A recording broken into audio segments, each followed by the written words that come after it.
La siguiente es una producción de Inravisión, Señal Colombia.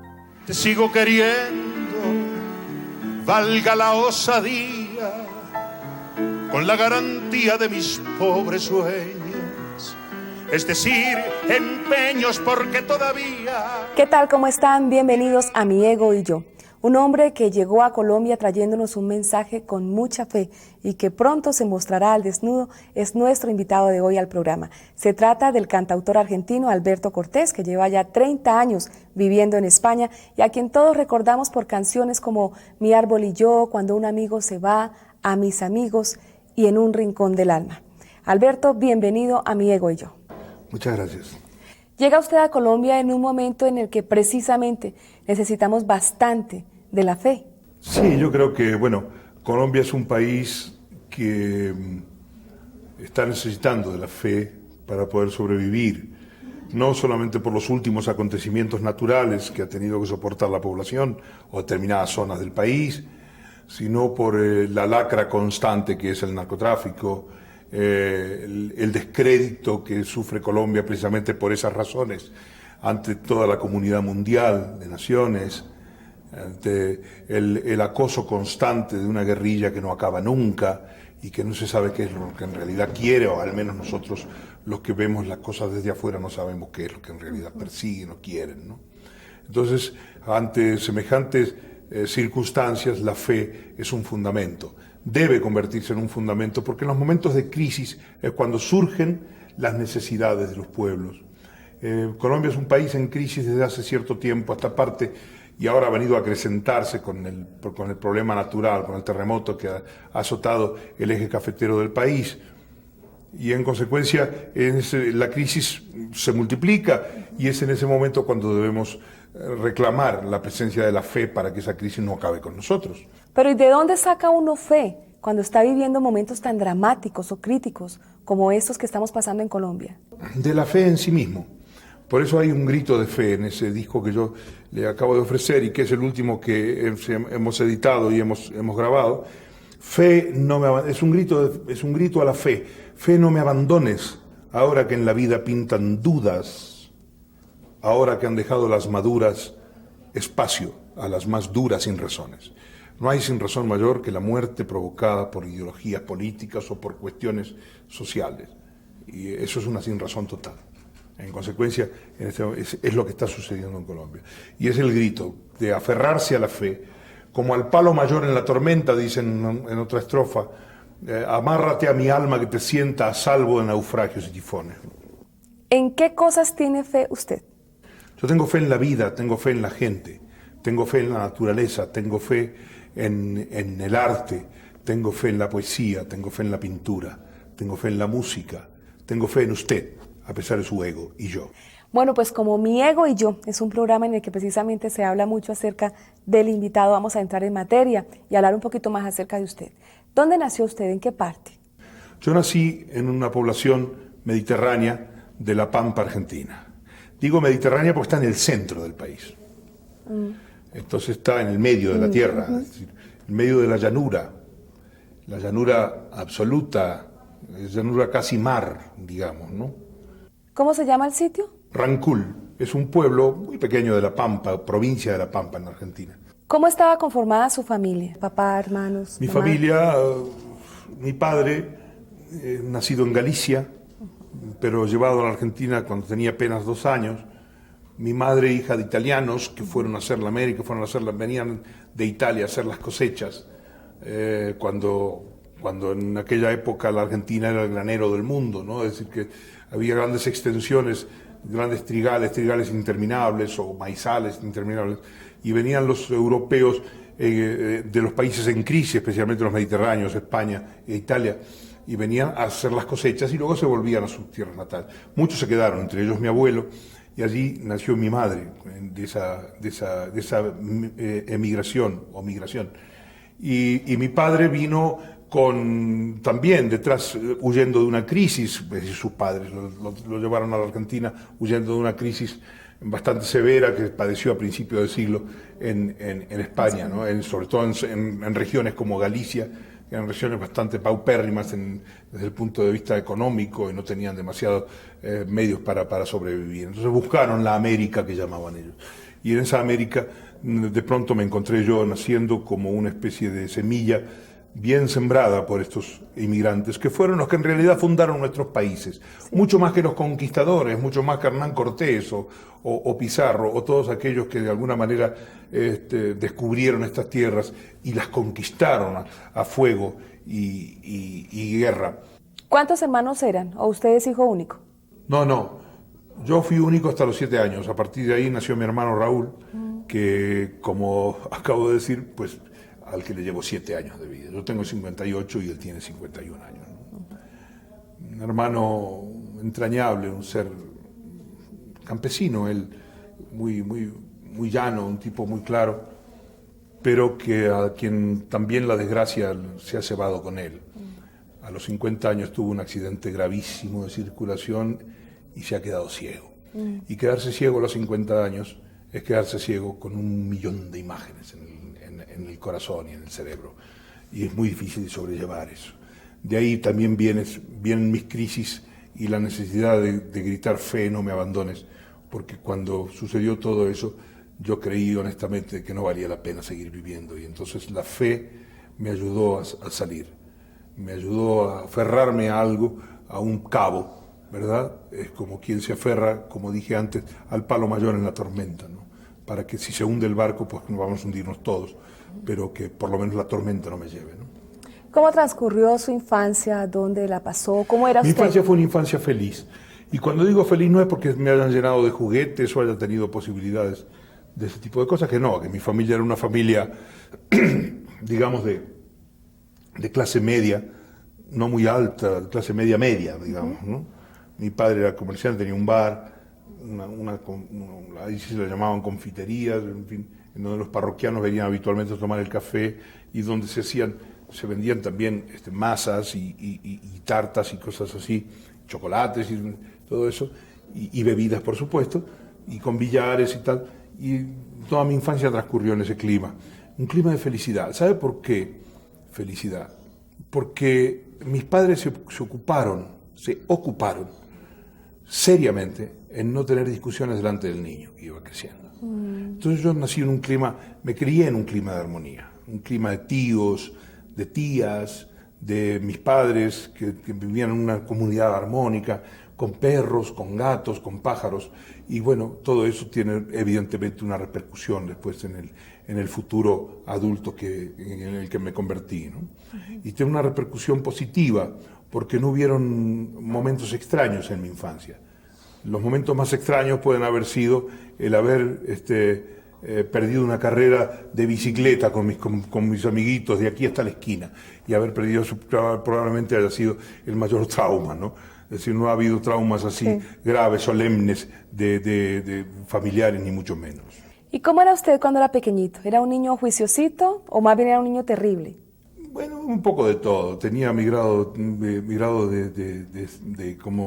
de travieso y era, sobre todo era un chico que me asombraba de las cosas y las buscaba los asombros.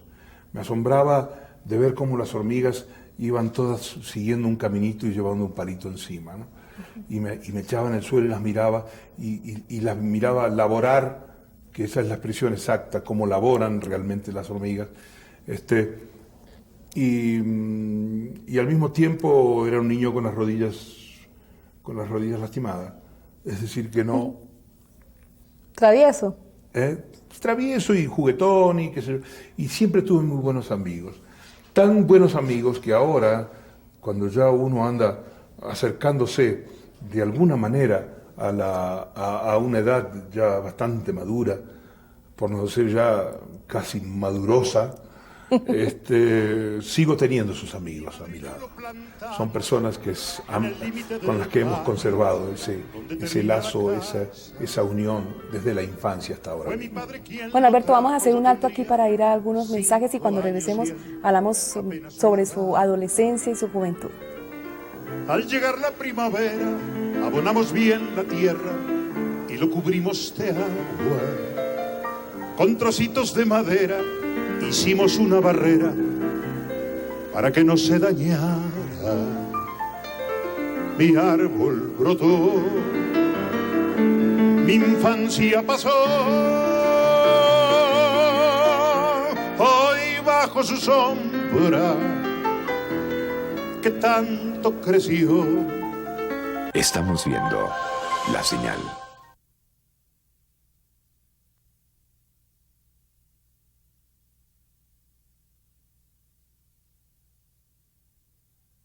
Seguimos en La Señal. Con el correr de los años, con los pantalones largos, me llegó la adolescencia. Fue a la sombra de mi árbol una siesta de verano, cuando perdí la inocencia. Estamos en Mi Ego y Yo con el cantante y compositor argentino Alberto Cortés. Nos había hablado acerca de su infancia y ahora quiero preguntarle sobre su adolescencia, su juventud. ¿Transcurrió en el mismo pueblo? Parte de la adolescencia la pasé en el pueblo. En realidad la adolescencia es una especie de enfermedad del ser humano, porque uno adolece de adolescencia.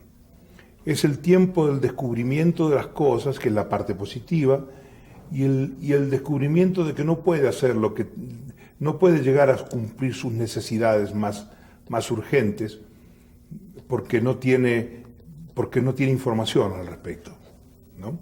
Es cuando nos falta la información y empezamos a imaginarnos cosas.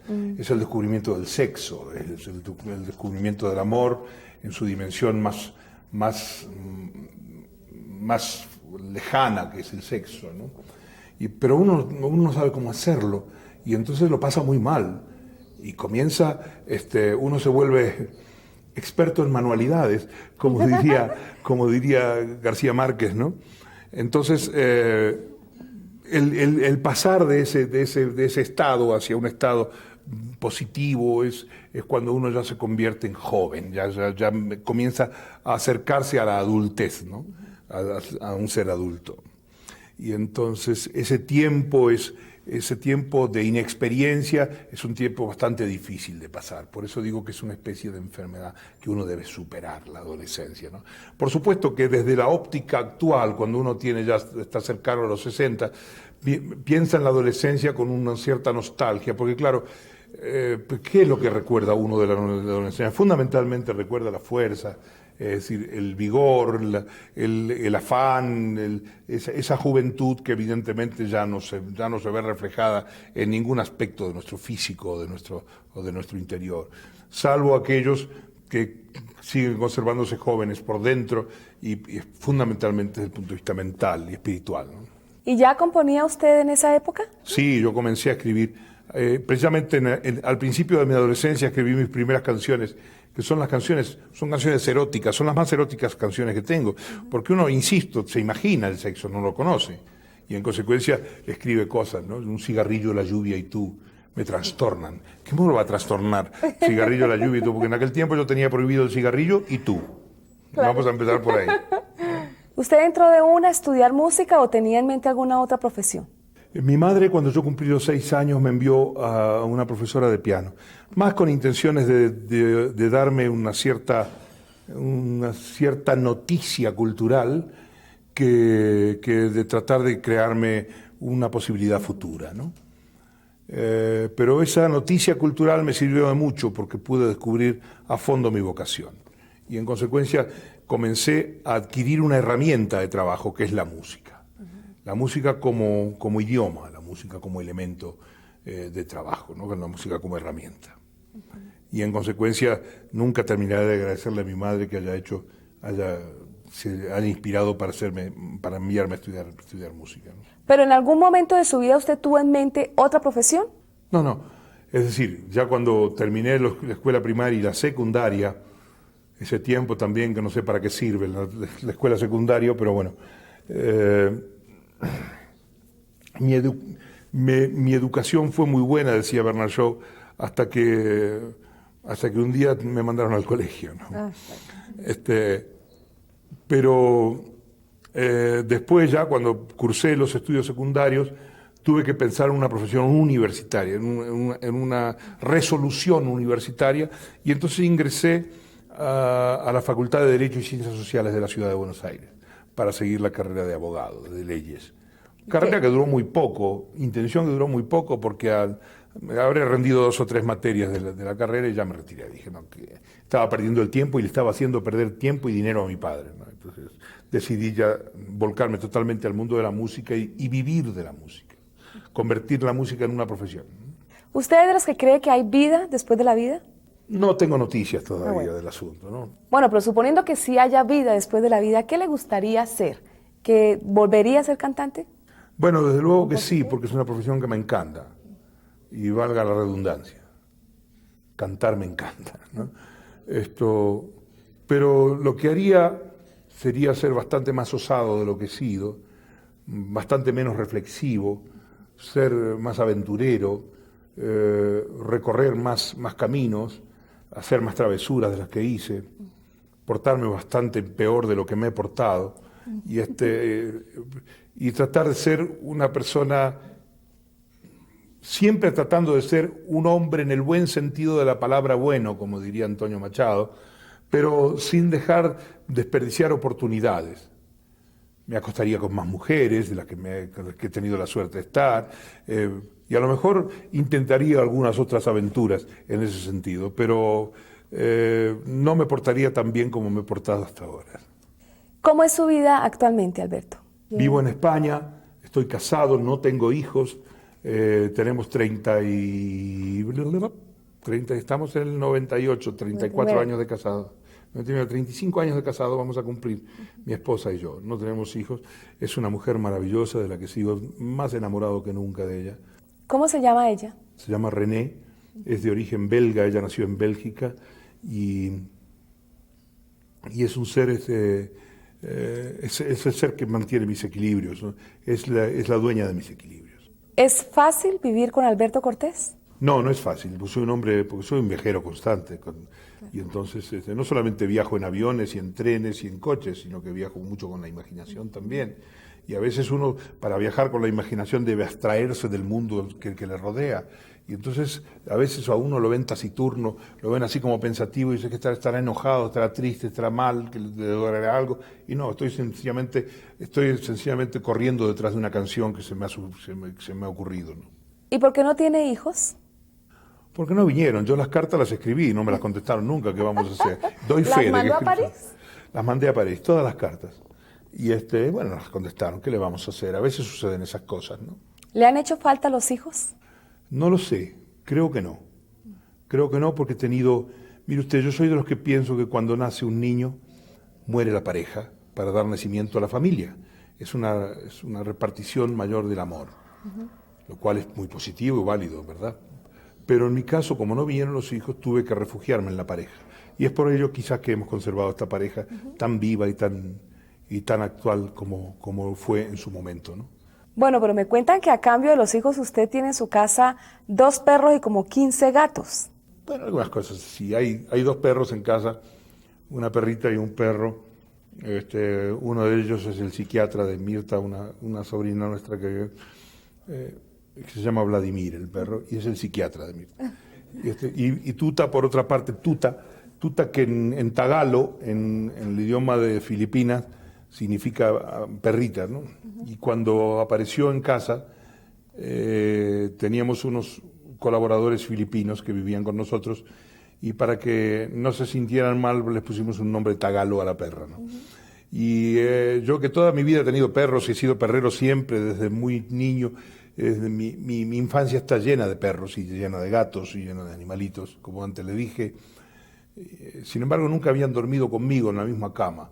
Y Tuta se ha apropiado definitivamente de mi cama y de vez en cuando me deja dormir con ella, ¿verdad? Pero tiene también una cantidad de gatos.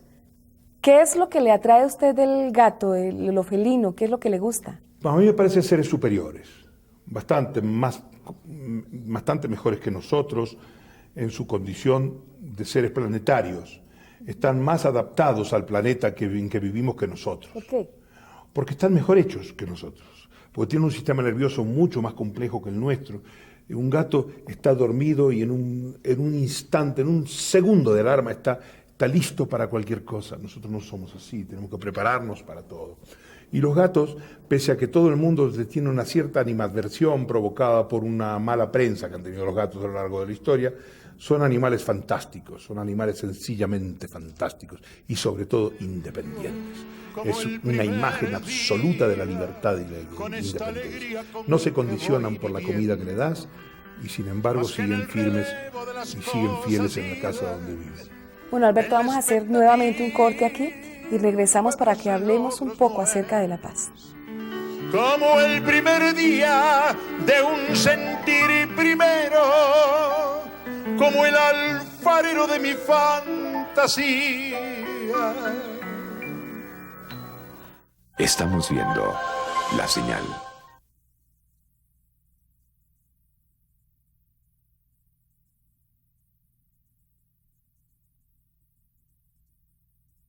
Seguimos en La Señal. Con la algarabía de un tamborilero y el gemir austero de una letanía, como el primer día te sigo queriendo.